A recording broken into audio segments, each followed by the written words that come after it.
সেটা হচ্ছে আমার মায়ের কথা।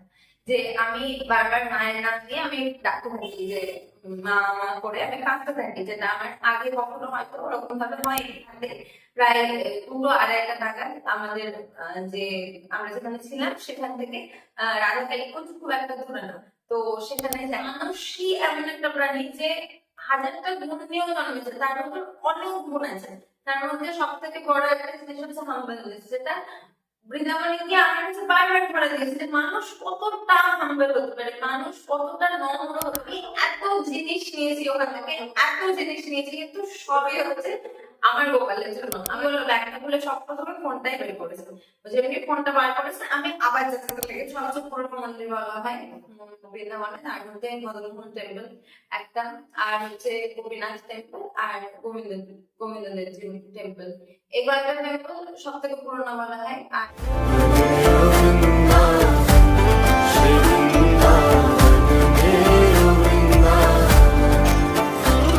রাধে রাধে বন্ধুরা, তো আমি সুবর্ণা চলে এসেছি আমার বৃন্দাবন সফর নামের 4th দিনে সফরনামা তোমাদের সাথে ভাগ করে দিতে।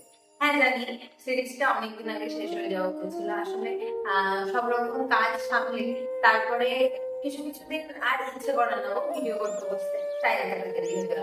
তো চলো রোজের মতো আজও আবার আমরা বৃন্দাবনে প্রবেশ করছি। তাই প্রথমে বৃন্দাবন রাধারানী এবং আমাদের প্রিয় গোপালের জয়ন্তী নিয়ে শুরু করছি 4th দিনের সফরনামা, অর্থাৎ আমাদের শেষ দিনের সফরনামার রুটিন।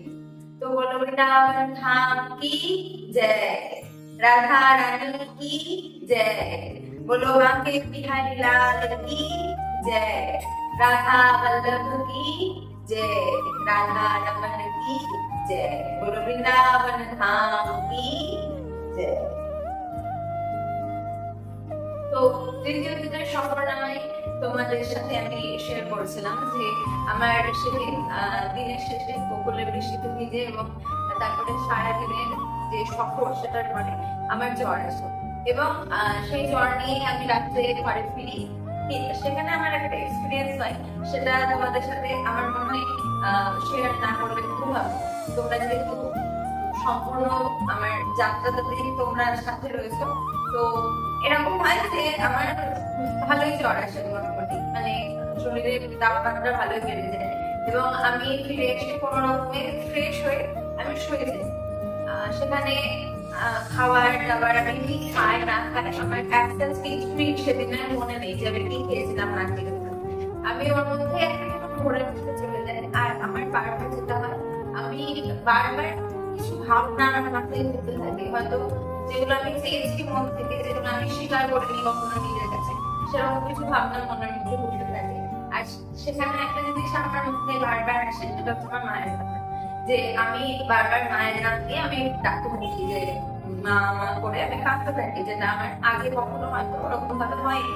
তার কারণটা এইরকম যে আমি বুঝতে পারি যে বৃন্দাবনে দাঁড়িয়ে আমার একজনকে যদি আমার সাথে রাখার খুব ইচ্ছে মন থেকে এনে দিয়েছিল রাধারানী, তিনি হচ্ছেন আমার মা। তো সেই জন্যই হয়তো সেদিন ওই জ্বরের ধরে তার নাম ধরে আমি ওরকম কাঁদতে থাকি। তারপর মাকে ফোন করা হয়, আমি মার সাথে কথা বলে একটু শান্ত হয়ে থাকি, কিন্তু আমার ঘোরটা ঠিক কাটে না। সেই ঘোরের মধ্যে আমার বারবার মনে হচ্ছিল যে আমি যে ঘরটায় রয়েছি ঘরের বাইরে এসে কেউ যেন দরজায় ধাক্কা দিচ্ছে, এবং সেখানে আমার এটাই বাংলা ছিল বারবার যে হয়তো বাইরে থেকে বাইরে উনি এসেছেন, উনি আমাকে ডাকছেন আমার কাছে আসার জন্য, উনি হয়তো ধাক্কা দিচ্ছেন দরজায়।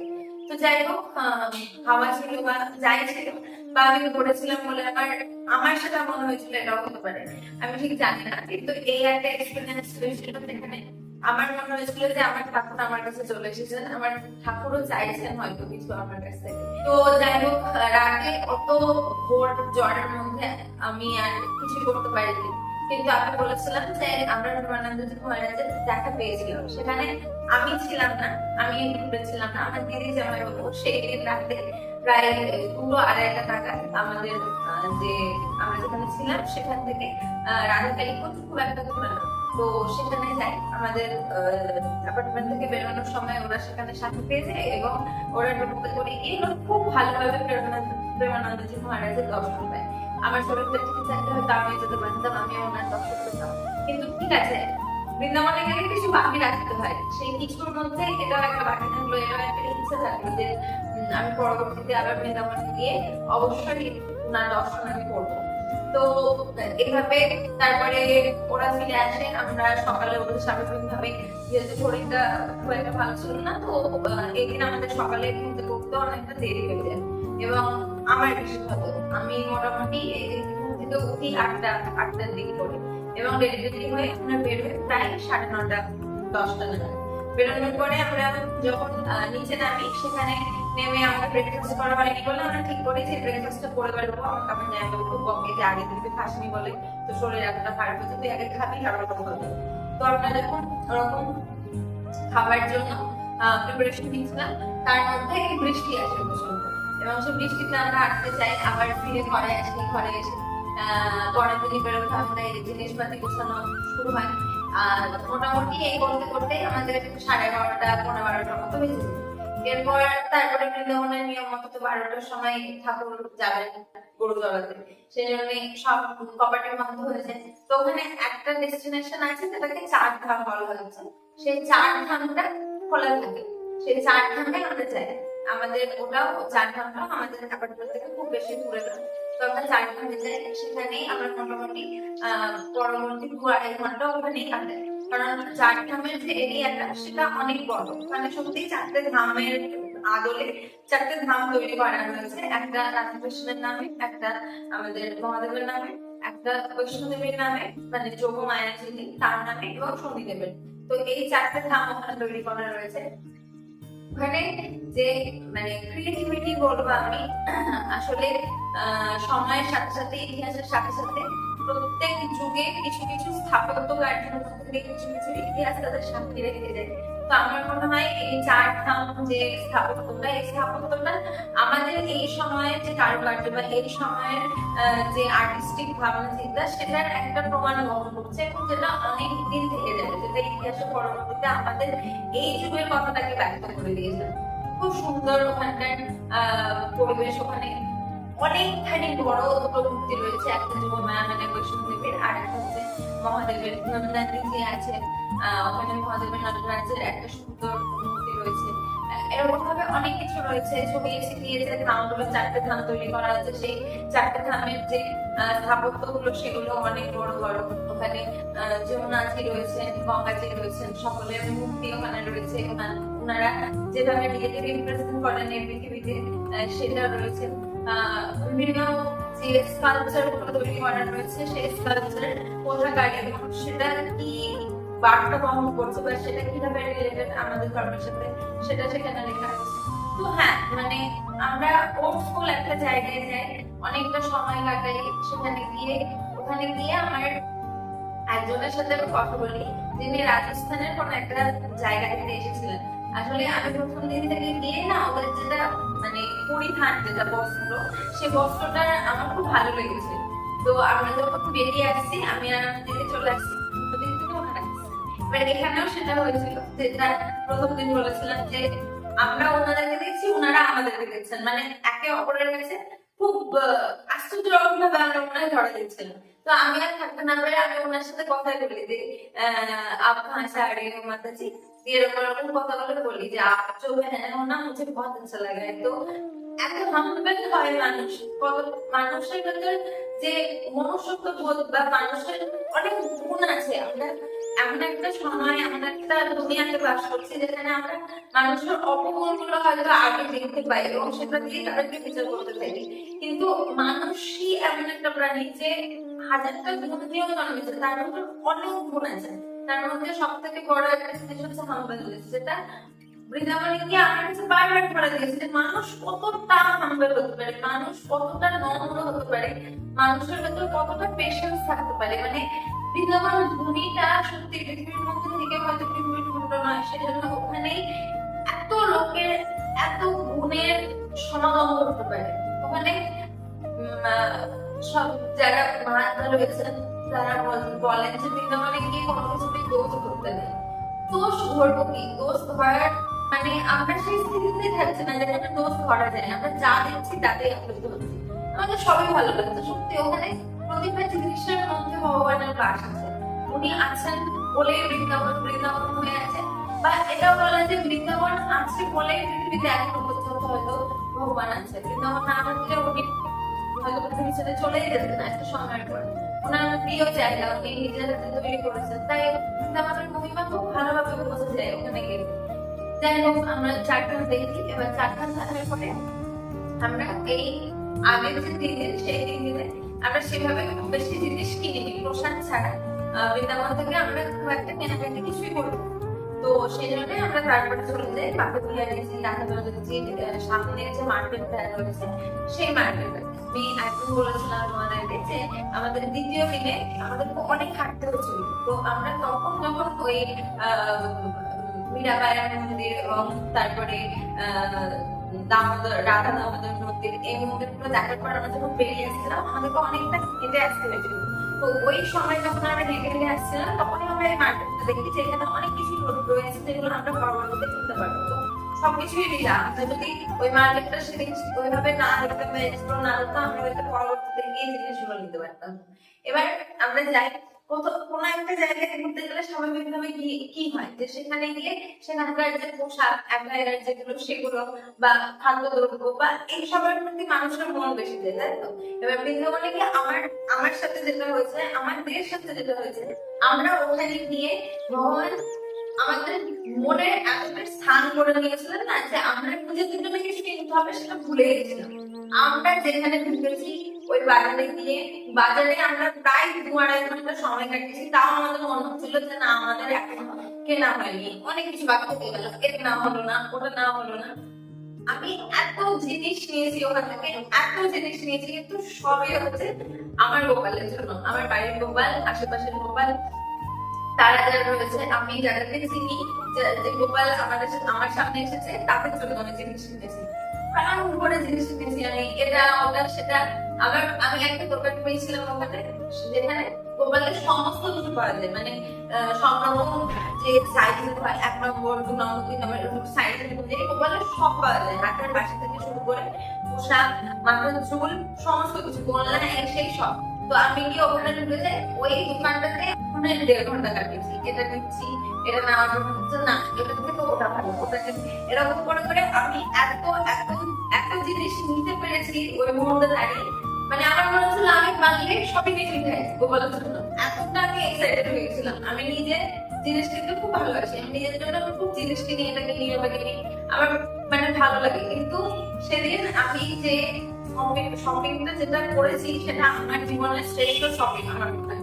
আমি অত সুন্দর করে কখনো জিনিস কিনিনি, অত ভেবে আমার ভালো লাগে এটা গুলো নিই, এটা ভালো লাগে এটা গুলো নিই, এরকম করি। কিন্তু আমার মাথায় যে বারবার এসেছে যে হ্যাঁ, আমি আমার গোপালের জন্য দিলাম, এটা আমার গোপালের জন্য দিলাম, এটা আমার ওই কাকিমার গোপালের জন্য দিলাম, এটা গোপালের জন্য যে এত ভাবনা, সেটা জিনিস কেনার থেকেও বেশি তৃপ্তি দেয় যে না, আমি ভাবতে পেরেছি।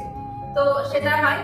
এবার জিনিসপাতি কিনা আমাদের কাছে অনেক ব্যাগ হয়ে যায়, এবং আমরা সমস্ত ব্যাগ নিয়ে আমরা এবার আরো একটা জায়গা, আসলে আরো 2টো জায়গা আমাদের যাওয়ার প্ল্যান ছিল। একটা হচ্ছে মাধবহাটি টেম্পল, যেটা আমরা একদম প্রথম দিন প্ল্যান করছিলাম আমরা যাবো, কিন্তু আমরা গিয়ে পৌঁছতে পারিনি। প্রথম দিন না, আসলে দ্বিতীয় দিন প্ল্যান করছিলাম, মানে যেদিন আমরা বৃন্দাবন হেঁটে ঘুরেছিলাম সেই দিন প্ল্যান করেছিলাম যাবো, কিন্তু আমরা গিয়ে পৌঁছতে পারিনি। তো সেই মাধবহাটি টেম্পল আর হচ্ছে ইস্কন যেটা রয়েছে বৃন্দাবনের ইস্কনটা, ওটা গোপাল দাও টেম্পল বলা হয়। তো ওই 2টো জায়গা আমাদের নেক্সট ডেস্টিনেশন ছিল যে আমরা যাবো। এবার সব থেকে কি বলবো, মারাত্মক একটা এক্সপিরিয়েন্স হয় এবারে আমার সাথে। সেটা হচ্ছে যে আমরা যখন হেঁটে হেঁটে যাচ্ছিলাম, আমি আগেও শেয়ার করেছি যে বৃন্দাবনের বান্ধব তাদেরকে না, ওরা এত বেশি যে কৃষ্ণরই ওরা দূত, সেটা বোঝাই যায় যে কৃষ্ণ এখনো ওদের মধ্যে নিজের কিছু কিছু গুণ দিয়ে দিচ্ছে। গোপাল আসলে কৃষ্ণ তো নয়, গোপাল কানাইয়া আমাদের। তো সেই আমরা হেঁটে মাধবহাটি টেম্পল থেকে আমরা 100 মিটারের দূরত্ব রয়েছে, মানে 100 মিটার না, তার থেকেও কম। আমাদের ম্যাপে দেখা যাচ্ছে যে 1 মিনিট লাগবে হেঁটে যেতে। এবার হেঁটে আস্তে আস্তে ওই বাজার থেকে বেরিয়ে 5-7 মিনিটে হাঁটা মাধবহাটি টেম্পল। তো আমরা হাঁটছি, আমরা কিন্তু দেখতে দেখতে যাচ্ছি যে আজকে আমাদের কাছে একটা জিনিস আছে, কিছু না কিছু টান মারবে, আর দেখছি এদিক ওদিক দেখছি। আমরা ওখানে আমি 2 সেকেন্ডের জন্য দাঁড়িয়েছি, তার কারণ আমাদের মধ্যে একজন সাথী ছিল, সে হাঁটতে সে একটা জায়গায় বসেছে। এবার আমরা জাস্ট দাঁড়িয়ে এভাবে পেছন ঘুরে ওর সাথে কথা বলছি যে কি হলো, শরীর খারাপ হচ্ছে কিনা নাকি, জাস্ট 2 সেকেন্ড যে কি হলো এটুকু বলতে বলতে একজন নেমে এলেন ওপর থেকে এসে আমার এখানে একটা স্লিং ব্যাগ ছিল, যে ব্যাগের মধ্যে আমার ফোন, আমার চোখের চশমা, পর্দা কিনেছিলাম একটা, পর্দাটা আমার এখানেই আছে ঠাকুরের কাছে, সেই পর্দা, কলার গ্রন্থি নিয়েছিলাম দুটো সেগুলো, তারপরে যেটা কাউন্টার হয় সেগুলো, এরকম ছোট ছোট কিছু জিনিস, আর রুমাল ছিল একটা, টাকা পয়সা বা ডকুমেন্টস ছিল না সেরকম কিছু, কিন্তু এই জিনিসগুলো সব ছিল। আর ওই ব্যাগটা আমাকে প্রথম দিন আমার জামাইবাবু কিন্তু দিয়েছিলেন ওখানে গিয়ে, কারণ আমি হাতে হাতে ফোন নিয়ে ঘুরে বেড়াচ্ছিলাম। এবার উনি এলেন, উনি এসে ব্যাগটাকে একটা টান মারলেন, আমি ব্যাগটার ইটা ধরে মানে যে ফিতেটা ছিল ফিতেটা টান মারলো, একটা ছিঁড়ে গেল, আরেকটা দিক ধরে আমি টানলাম, ও আরেকবার টান মারলো, ফিতেটা ছিঁড়ে আমার হাতে ব্যাগটা উঠেছে। ও নাই, ও উঠে গেছে। ও যেমনি ওপরে উঠে চলে গেল, আমার জানটা পুরো বেরিয়ে গেল। মানে আমি কি যে করব, মানে আমি দেখছি যে তার আগে দেখেছি এর ফোন নিয়ে চলে যাচ্ছে, ও ফোন নিয়ে চলে যাচ্ছে, আমি সেখানে ফোনটা ব্যাগের মধ্যে রেখেছি যে ব্যাগটাকে বের করবো না, ব্যাগ নিয়ে চলে যাবে, আমি কি করে যাবো। এবার সেই যে নিয়ে চলে গেল, নিয়ে যাওয়ার সাথে সাথে আমার রিয়াকশনটা ছিল আমি এবার কি করবো, আবার ফোন চলে গেল, ফোন আর নিতে পারবো না, এটা ছিল আমার রিয়াকশন। তার কারণ হচ্ছে যে মানে সত্যি আমি প্রতিটা জিনিস খুব অল্প অল্প করে ধীরে ধীরে রাজধানীর পেপারে জমিয়ে জমিয়ে করি। এখন আমার সামনে আরো অনেক এমন জিনিস রয়েছে যেগুলো আমাকে করতে হবে, আমার পক্ষে এত ফোনের পেছনে ওইভাবে মানে কনসেন্ট্রেট করা বা ইনভেস্ট করা পসিবল না। তো যা হয়, এর আগেও দেখেছি যখন ফোন নিয়ে চলে গেল, সঙ্গে সঙ্গে একটা ছোট ছেলে দিয়ে এসে বললো যে মাসি राधे अब ज्यादा बात नहीं कीजिए, मैं देखो आपको सब कुछ लौटा देगा, এরকম ভাবে বললো। এবার ওনাকে ও বসে আছে, তো ও বসে বসে এবার ওর ফ্রুটির জন্য অপেক্ষা করছে। এবার আমরা ফ্রুটি পাচ্ছি না, ফ্রুটি আমাদেরকে নিয়ে আসতে তো একটু সময় লাগবে।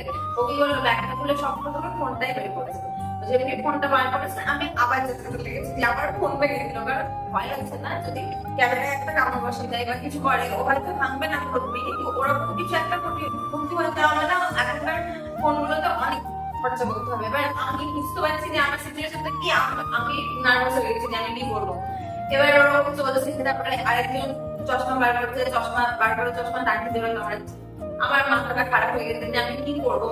এরকম করতে করতে তখন ওই তিনি আসার পরে ফ্রুটি দেওয়া হলো, দুটো ফ্রুটি নেওয়ার পরে ফোনটা কিন্তু সব ফোনটা দেওয়ার পরে তারপরে আমার ফ্রুটি হলো ছোড়া হচ্ছে, এ নিয়ে চলে যাচ্ছে, ও নিয়ে চলে যাচ্ছে, এরকম হতে হতে আমার আরেকজন একটা ফ্রুটির বদলে আমার চশমাটা ফিরিয়ে দিল। এবার আমার তখন যে সমস্যাটা হচ্ছিল যে আমি মনে করতে পারছিলাম না যে আমার ব্যাগের মধ্যে কি কি আছে। আমার বারবার মনে হচ্ছিল আমার পার্সটা ব্যাগের মধ্যে আছে। এবার আমার পার্সের মধ্যে আমার সমস্ত ডকুমেন্ট মানে ভোটার আইডি, তারপরে আধার কার্ড, এই সব ছোট ছোট জিনিসগুলো ওর মধ্যে থাকে। তো ওই যদি পার্সটা ওখানে থেকে থাকে তাহলে পার্সটা ওখানে থেকে গেছে, ও ফেরত দেয়নি। আমি এটাই বারবার বলে গেছি যে আমার ডকুমেন্টস আছে, ডকুমেন্টস আছে। তো ওরকম করাতে প্রায় 20 মিনিট কেটে গেছে তার মধ্যে, যে ওকে চেষ্টা করা হচ্ছে নানাভাবে যাতে জিনিসগুলো দেয়। এবার ফোনটা যখন দিয়ে দিল, ওখানে বাকি যারা ছিল তারা বললো ফোন পেয়ে গেছে চলে যাবে। তারা বললো না আমি যাবো না, আমি ডকুমেন্টস যদি থেকে থাকে আমার টাকা পয়সা চাই, আমি টাকা পয়সা কোনো খেয়াল নেই, কিন্তু আমার মনে হচ্ছে আমার কোনো ডকুমেন্টস ওর মধ্যে আছে, যদি আমার পার্সে থেকে থাকে তাহলে ডকুমেন্ট আছে। আর ওরা যেখানে বসে আছে আমি দেখতে পাচ্ছি, এবার আমি পাচ্ছি না যে আমি কিছু পেয়ে উঠে যাই। এরকম করতে করতে তখন ওখানে সামনে একটা আশ্রম ছিল, সে আশ্রম থেকে একটা টুকরি বেরিয়ে উনি জিজ্ঞেস করলেন যে কি হয়েছে। বললাম বিষয় এক্সপ্লেন করার পর উনি বললেন ঠিক আছে, কি একটা উনি মই নিয়ে এলেন, মই নিয়ে এসে ওরা যেখানে বসেছিল ওখানে উনি উঠলেন। উনি যখন উঠছেন অনেক বাদর ছিল ওখানে, প্রায় 6টা 7টা মানে এক ঝাঁক বাদর ছিল। আমরা ওনাকে বারবার বারণ করছি যে তুমি উঠবে না, যদি কামড়ে দেয়, বাইচান্স যদি কামড়ে দেয় তাহলে কি হবে। উনি বললেন যে আপনার তো সমস্যা নেই, তুমি কামড়ে দিচ্ছ। তো অদ্ভুত ভাবে উনি যখন উঠলেন না, বাদরগুলো ওখান থেকে একটা একটা করে সবাই চলে গেল। যে উনি উঠে আর যা কিছু ছিল একটা ছাদের উপর সব ছড়িয়ে রেখেছিল, ব্যাগটা পুরোই ছিঁড়ে দিয়েছিল, ব্যাগটা ব্যবহার করার যোগ্য ছিল না। তো ছাদের উপরে ওই খড়টা ছিল কোনটি গুলো ছিল, কাউন্টারগুলো ভেঙে দিয়েছিল, আমার ফোনের কভারটা ছিল আর রুমাল ছিল, এগুলো সব উনি গুছিয়ে এনে দিলেন। দিয়ে মানে উনি হয়তো একটু আমার উপর রাগই করেছিলেন যে আমি বারবার বলছিলাম কোনো ডকুমেন্ট আছে, ডকুমেন্ট আছে। তো উনি বললেন কোনো ডকুমেন্ট তো নেই। আমি বললাম যে যে আমার ভুল হয়ে গেছে হয়তো, কিন্তু আমি ভেবেছিলাম থাকতে পারে। তো পরে যখন মানে আমি আমার তরফ থেকে যেটুকু করার সম্ভব ওনাকে ধন্যবাদ জানানোর জন্য সেটুকু আমি করি, তখন উনি সেটা একসাথে করে নেন এবং বললেন যে ঠিক আছে, এগুলো এরকম বৃন্দাবনে ঘটতে থাকে, এগুলো অনেক খুব বেশি ভেবো। আমি এই ঘটনাটা নিয়ে পরবর্তীতে আমার মাঝে অনেক কিছু আসে এবং আমি ভাবি যে কেন ঘটলো। তো আমি বুঝতে পারি যে আমাকে হয়তো বুঝালেন উনি যে আমার কিছু জিনিসে মোহ রয়েছে, মায়া নয় মোহ রয়েছে।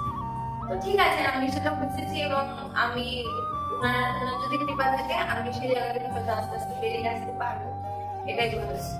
এবার বৃন্দাবন যাত্রার আমাদের শেষ যেটা পর্যায়ে, শেষ একদম শেষ পর্যায়ে চলে আসি আমরা এবং আমাদের সব শেষে আমরা যাই এবং মন্দিরের কাছে।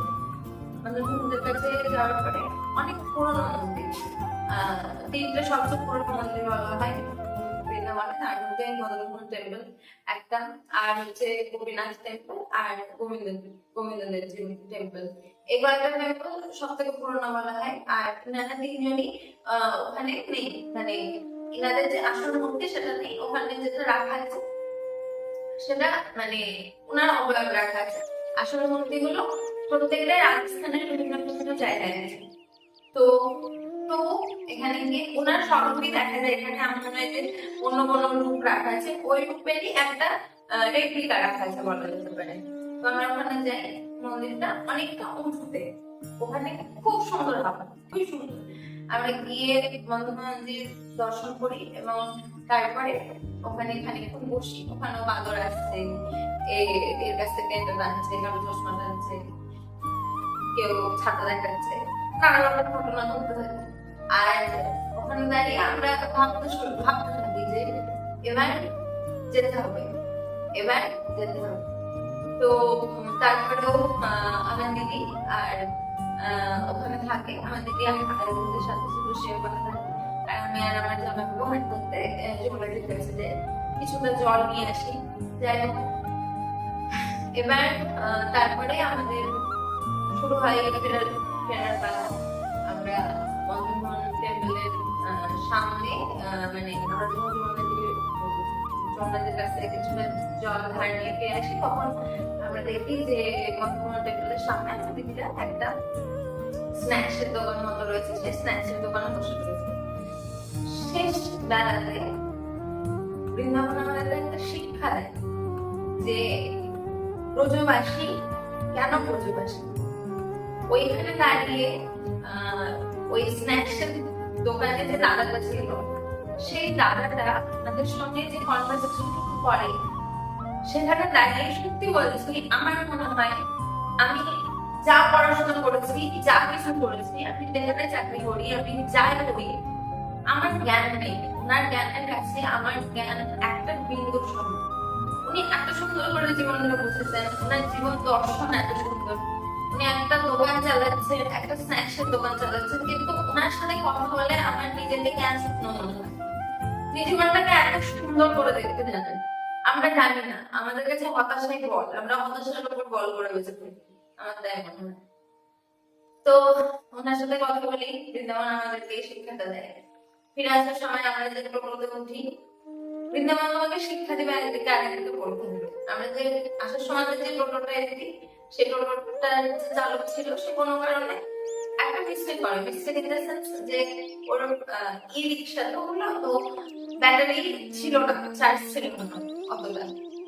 তো আমরা যে অ্যাপার্টমেন্টে ছিলাম সেটা বৃন্দাবন থেকে অনেকটাই দূরে, বারবার বলেছি। আমাদেরকে নিয়ে আসে, নিয়ে এসে একটা জায়গায় এসে বলে যে মানে ওর ব্যাটারিতে আর চার্জ নেই, ও যদি আমাদেরটা আর খানিকটা নিয়ে যায় তাহলে ও আর ফিরতে পারবে না। সেখানে স্বাভাবিকভাবে আমাদের মন তো একটু খারাপ ছিল না যে আমরা বৃন্দাবন থেকে ফিরছি। স্বাভাবিকভাবে সকলেরই মন মেজাজ গরম হয় এবং আমাদের যারা আমার জামাইবাবু এবং আরেকজন একটু রাগারাগি করে ওর উপরে।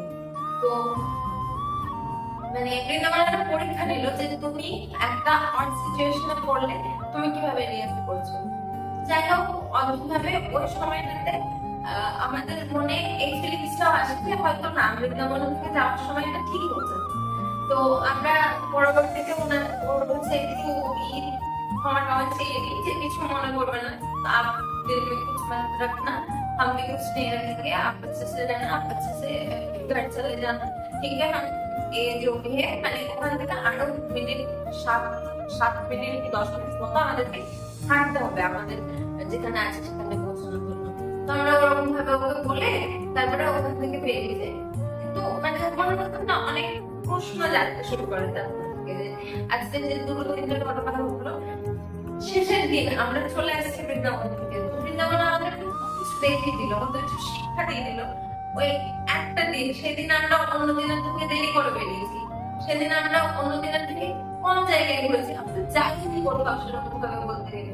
তাও ওই একটুখানি মুহূর্তের মধ্যে বৃন্দাবন কি, বৃন্দাবন কেন, বৃন্দাবনের কি মহিমা আমাদের বুঝিয়ে দেবে, পরিষ্কার করে দেবে, এবং স্বচ্ছতার সাথে আমরা সব দেখতে পেলাম। এবার তারপরে আমরা ফিরে আসার পরে তখন ড্রেস চেঞ্জ করে আমরা যেখানে ছিলাম তার নিজেই খাবার দাবারের সব ব্যবস্থা ছিল। তো ডিনারটা সারতে যাই, ওখানে ডিনার সেরে একটা দুটো জিনিস ওখান থেকেও কয়েকটা জিনিস কিনে, একটা গোপী ড্রেস মানে এই প্রথম দিনের জন্য বৃন্দাবনে গিয়ে কিছু একটা কিনে, সেটা হচ্ছে একটা গোপী ড্রেসের যে নিচের ওইগুলো হয় সেটা, যেটা আমি এর আগের ভিডিওতে পড়েছিলাম, ওটা বৃন্দাবন থেকে নিয়ে আসা।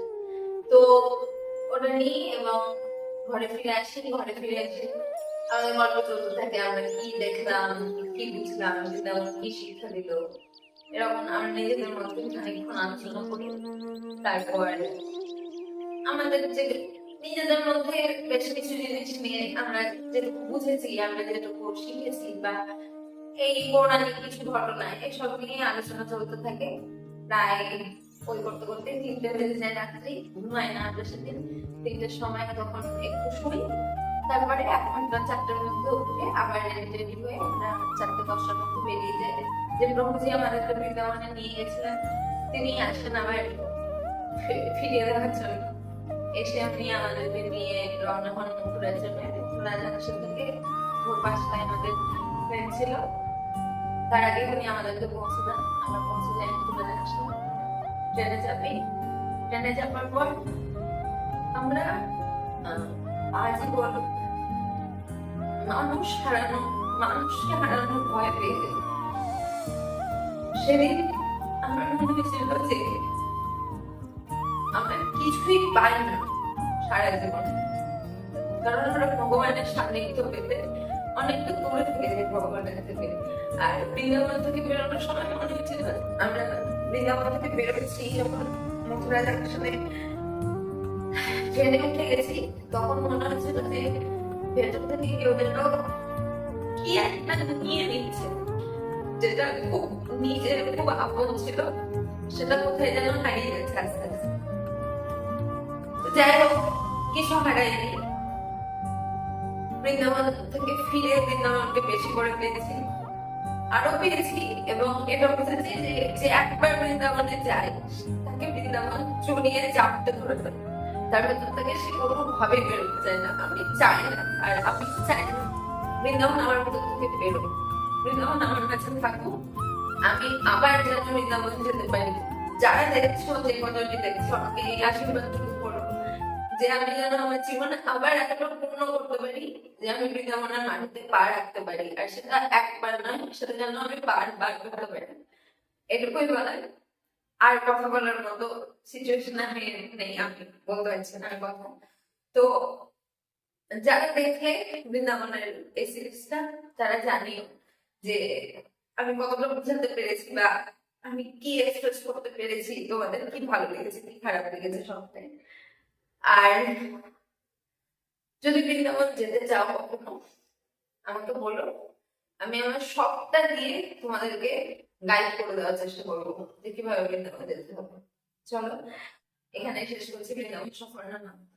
বৃন্দাবন সফরনামা শেষ হলো, তবে বৃন্দাবনের আরো কিছু কিছু জিনিস নিয়ে আমি ফিরে আসবো বারবার, কারণ আমার মাঝে বৃন্দাবন আছে, আমি এখনো বৃন্দাবনে গেছি। রাধে রাধে। বৃন্দাবন সম্পর্ণা এখানে এসে রাধে।